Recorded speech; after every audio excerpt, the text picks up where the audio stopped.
Yo, and welcome back to another segment of Roy's In-Depth Looks. I'm Roy Spencer, and this is Roy's Investments. And today we're going to be talking to you guys a little bit about buying calls. So on this show, you might hear me talking about buying calls on this, buying calls on that stock, and this is mainly a stock thing in general. But like, what am I even talking about? Like, if anybody's confused, this is going to be a good segment for you guys to check out because we're going to cover what this means and like what happens in certain scenarios here. So buying a call, what does it mean? It's basically a bet to the upside. So as we talked about puts in the last one, we talked about selling puts. This is going to be kind of like the reversal of that, or covering almost the exact opposite. So in the last one in selling puts, I talked to you guys about how it's similar to like an insurance company. We are selling insurance to people, and an insurance company makes money when people buy the insurance but don't end up using it, right? Every time you're selling something, either it's selling a call or selling a put, you're taking on the role of an insurance company. So when you're buying a call, what does that mean? When you're buying a call, you're more like on the side of like a consumer. You buy the insurance just in case something happens, and you're predicting something might happen, and therefore you want to take advantage of this insurance because you're getting it at an opportune price and don't have to cover it all. The ROI on these are directly correlated to the stock price movement and can be up, infinite. It's also something where time is working against you. Well, we were selling puts, time was working in your favor because as time eroded and you were like the price was above where you like sold it to like the downside above here, as like that happened, you were making money. But for this, you have like the price to the upside and you're trying to break above like a certain price, buying a call. So selling puts, betting that it won't go below something. Buying a call is betting that it will go above some like specified price. Basically, that's like layman's terms for saying a call is an option contract giving the owner the right, but not the obligation to buy a specified amount of an underlying security at a specified price within a specified time. One of the next slides you guys will see, I'll put in a layout of like just how buying a call would work, but it's a lot like similar to buying or selling a put, and like they have specified times and every single one of them ends on the end of Friday. This Friday, next Friday, depending on where you go, you'll see that these have different demands and see how far out like they go. As we're going to walk into this, I'm going to tell you a little bit more about my strategy, but I tend to not buy calls too far out because when we're buying calls, we're betting that something's going to be moving now. Time is working against you. So you want this price movement to be as quick as possible to capture these gains. And just as I was saying, it's a great way to get in on a stock's movement for the short-term swing explosion because of the volatility. The volatility will power it. It gives you the right to buy a security at a predetermined price if you choose to exercise it. We're going to walk through an example on the next one, but we'll cover that there. You pay the premium up front, which is like the opposite of what you do for selling a put, which is you get the premium later. So basically you're on the other side of it. So you're paying it up front. And when you're selling it, you get the premium later. So it's like within the contract and it's working. But as time takes on and nothing happens, when you buy something, it's working against you. And when time takes on and nothing happens and you sell, then time is working in your favor. So we have AMD, we covered this one out. So you can see that AMD right here is up 4.23%. Now look at this. This is the magic of buying calls. It is up only 4.23%, but yet this call option right here is up 111%. That's insane, right? So you're basically getting these exponential returns to wherever you buy these calls at. So if you bought it or like had it coming into the day, it was going to be up like a little percent because like the stock's up. But as it like begins to climb and move on up and it gets to this point, it just moved from like here to here within like 30 minutes, maybe an hour. That shoots this price through the roof because the quicker the price moves in relative to time, as like time moves less, the faster you're going to see these climb. As we're explaining on the other side of it, you don't want to buy this unless you think the stocks like or the ETF or whatever you buy is like bound to go off right then and there because time is working against. And at the end of this, like let's say that these didn't really pan out in your favor and it's not going the right direction or it's going down. These are going to go from 200 to like zero. So here's how I got to that math. And just so you guys know, the ROI for buying calls is unknown at the beginning. The opposite of selling is because you're able to like price out like the premium, and you know that when you're selling something, you get the premium in return. But when you're buying something, you don't really know at first. That means that you have to actively trade it, just like a stock. You have to get in there, you have to buy it, and then you have to determine when to take your profits. Kind of the hardest part of everything. That just comes with time and like becoming more aware, but we're at least putting you guys on the right start, just letting you guys know kind of like what like the strategy is for this. So here, just like the other ones, you're paying the premium. So the premium, this looks great, $2.45. But what you need to know is that everything's multiplied through by 100 because this is the right to buy 100 shares of that wherever you're trying to buy it at the end. So this is really $245. So this is kind of like a good place to be aware of like what you're buying. I tend to like move on up on the scale. If it's really been cruising, I'll buy it here or here just because it's cheaper. As you can see, this is 118, 172, 245. Paying a little bit less, but like you don't get like the returns unless it actually goes up that high, or you won't see it as like substantial returns if it doesn't go up that high. So on the next page, we'll show you a little bit about like, the math is behind some of this. But basically, if you bought it here, this is like right here is like what it would be at this price. So it's at $245. So let's say that you take this point and it goes up like this. And then at the end of the day, it ends up like 6 or 7%. This is going to have increased maybe like 150, 200. I don't know at that point, but like they're going to be higher. So let's say another possible path is it just kind of stays stagnant and goes up and down. This return at the end of the day is going to decrease because time is working against you. As it stays stagnant, time is working against you. So time slowly erode this. You're going to see this probably drop from being up 100% to being up like only 80% or something like that. And at that point, you're taking a loss. Not ideal. And let's say the last scenario is it starts here and then you buy it and it just droops on down. That's probably the worst thing that you could have happen, because at that point, you just simply got wrecked. And this $245 just became $100 in a matter of seconds if it like tends to fall off. So, you tend to like with that, I think like it's a better illustration of like how you can understand the risks and how time works in your favor or works against you.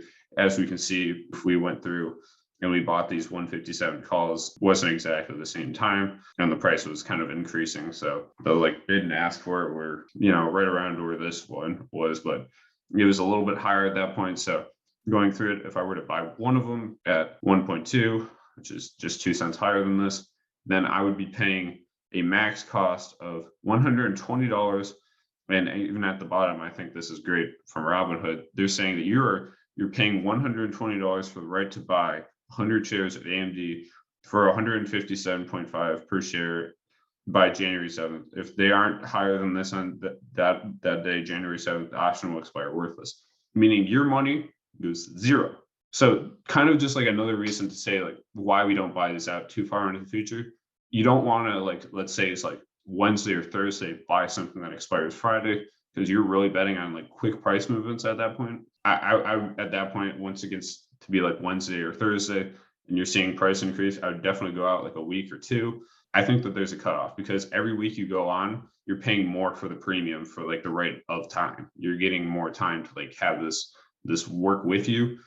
So as you increase on out, like you're paying more and more and more. These are for quick, explosive returns in the near term, or at least that's how I'm trading them. Because I think like, if you're doing something like this and it's up 110% today, it would be very, very dumb for you to not take money off the table, especially as we see the math work out later and time works against you.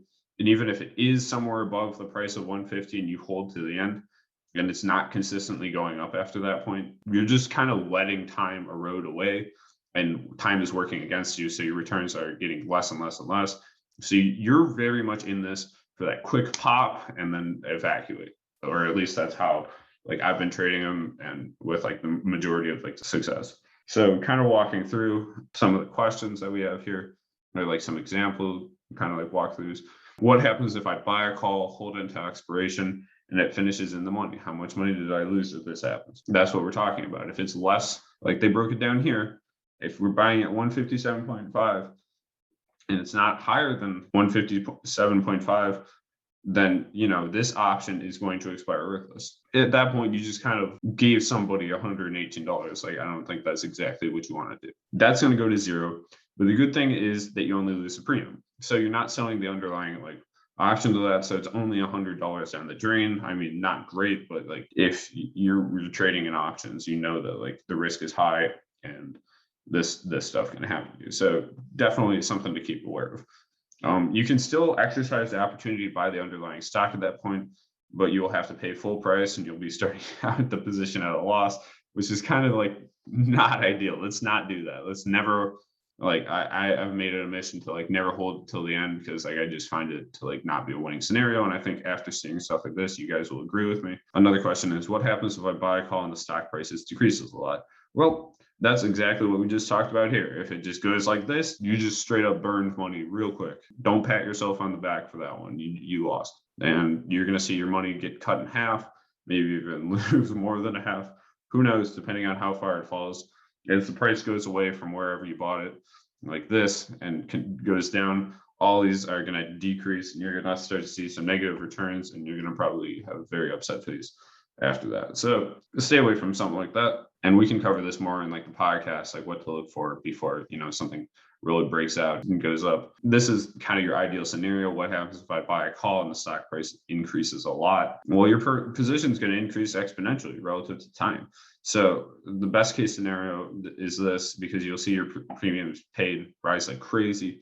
And that's basically what you're keeping your eye on here. So that just like this example, if we see it increase like that, you're going to see the 157s, 0.5s. I don't know. Let's say like this one from like 149, which was closing out on 150. Let's say that goes from 150 to 154. And then I don't know. Let's say that happens in the next like 10 minutes for some reason. You're going to see this take off. Like you're going to see these be up like, I don't know, with just 4%. That was increased to 100%. So you're seeing kind of like a ratio here. If that goes up to 154, that's another like, $4 on top of this. So you're going to see another like at least like 3% increase right here, which will probably push this up to like 200, 300, something like that. And you're going to be seeing some really hefty returns. You're going to be loving it when you get in on something like that. So best case scenario, note if you buy calls that are way out of the money, and this is important, and the stock rises, you can still see negative returns. The goal of these is to kind of buy where you think some of the prices are. I don't typically like to buy something like this, which is right next to it, because this is the biggest amount, or it's going to be the most amount, and you're going to be kind of like risking more money. So if you see like the trending like increasing, which it should be like the price of this ETF or like stock increasing, then you kind of want to buy it a little bit higher, pay a little bit less. And in this, I'm buying like two like strings higher into like the 157.5s. But like I don't get silly with it, I might buy the 157.5s, but I'm not buying the 200s. 200 in the next few 200 in the next few days literally means that you're betting that this thing's up 25, 30, like 35% as a stock in general. Like you are taking on some crazy opinions at that point, unless you have some real strong conviction.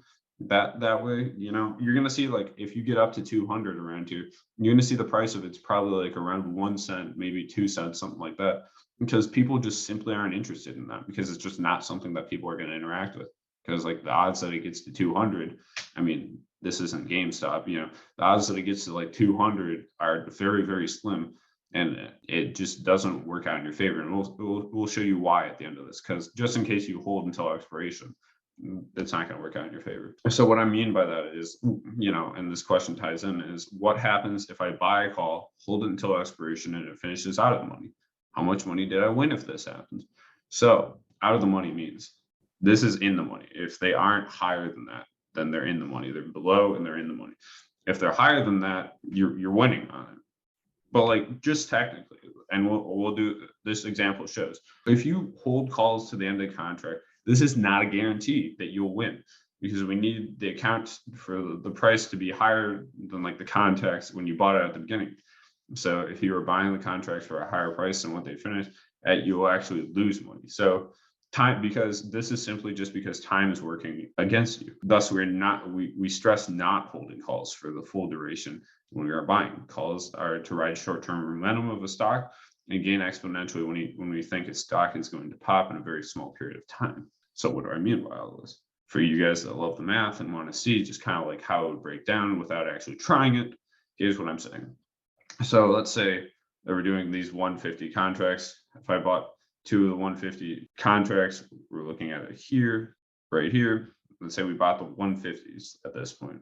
Probably not a smart idea, but we're so inclined to buy them. And so you see that the opening price here is 345, and we're just kind of like, screw it, we're gonna hold here. Past that, we see that the price ends at 152. So we are out of the money at that point. Like 152 is higher than 150. So, we should see it like continue on out, but time worked against you. So you're paying a little bit extra for this time because like the current trend has increased so much that somebody is willing to say that this will be like way higher than it will be at the end of the day on Friday if the current trend increases, but just based off the current trend. So as we're sitting here at like 345, if the price does nothing, it's at 149.99 by the end of Friday. If the price is still sitting at 149.99 and it just flatlines, you just lost money. So how? Like you might just be sitting there. Time is working against you guys. Time is not on your side. As this goes to like this 149.99, even though just 1 cent away, we'll put this at the end of Friday at 0 because it's under, and you are going to be in the money and you are not going to be benefiting. But let's say like it does get to 152. The 152 will have an end price of $2. That's how much it'll be worth. You are $2 over 150, and that's how much it'll be worth at the end of the day. But like time fully moved it back to $2, so that's like kind of what it would be at. You were unlucky. Well, I mean, unlucky if you call it like that, but we stressed not holding them till the end. So you were going against kind of like the norm, I guess. And you decided to hold something that was at $3.45, and you held it, and it finished $2 higher. That means here's how it would finish out. You bought it. This is how much you paid at the beginning. You bought 2 contracts here, about 2 of the 150 calls at the stock price of 152, and it's 152 at expiration. The premium paid at the start was 345, kind of like it was in the beginning of the example. And then it finishes $2 greater, 152 minus 150 gets you to this. This is the 2 contracts that we have here, and then minus like what this is what it is in the end, and this is what we paid for it in the beginning. So we have 2 contracts. Still gonna have those 2 contracts, and it's gonna be worth, and that's what we paid for it, $3.45. Of course, all these are multiplied out by 100. So we are seeing that this is a negative gain of negative $290. Congratulations. Just kidding. Don't pat yourself on the back for that because that's a horrible trade. If we see these getting through, like I don't hold these too often. Like if the price suddenly turns around and starts going back down, I have a stop loss in place, and this is something you got to watch your stop losses on, because you can turn that $345 that you just put in for these into like very negative returns real quick. And since you bought 2 contracts, I just want to let you know that this is more like $6.90 right here. So you're putting down $695 for this, and this is only 400 return. So this is where that kind of math plays out, but just be cautious on stuff like that. And this is something that I talked about in the last one. How far out can I enter into position? Theoretically, you can enter out into options for like however long you want. It's just like, they trade years and years and years out. But like buying a call at the end of the year, or like just super far out, like you're already paying for that time, and as time works against you, and unless we're seeing super great increases every single day, and those probably aren't going to be worth it. And at that point, I just literally just recommend owning the stock if you just think it's going to be a consistent gainer towards like the end of the year. If you're trying to do calls, these are what I really recommend for strictly like short-term positions. They're not something that we want to hold to the end. As we talk about here, the further out you go, you are paying for the time that you're paying out into the future. Just take that into account. If it's Thursday and you buy a call that expires on that same Friday, then you're going to need a massive price increase to get a good return. So you don't want to buy them too close to the date. You don't want to buy them too close, but you don't want to buy them too far out in the future. You're kind of looking for a sweet spot here. I'd say like a week or 2, maybe 3 weeks, depending on how you're feeling about it, is like the max you'd go. And then we don't hold it until the end. So this right here has kind of just been like a coverage of buying calls. I appreciate you guys taking this time to like check this out, and I hope that this was a helpful video. Let me know if like there's anything else that I can cover for you guys.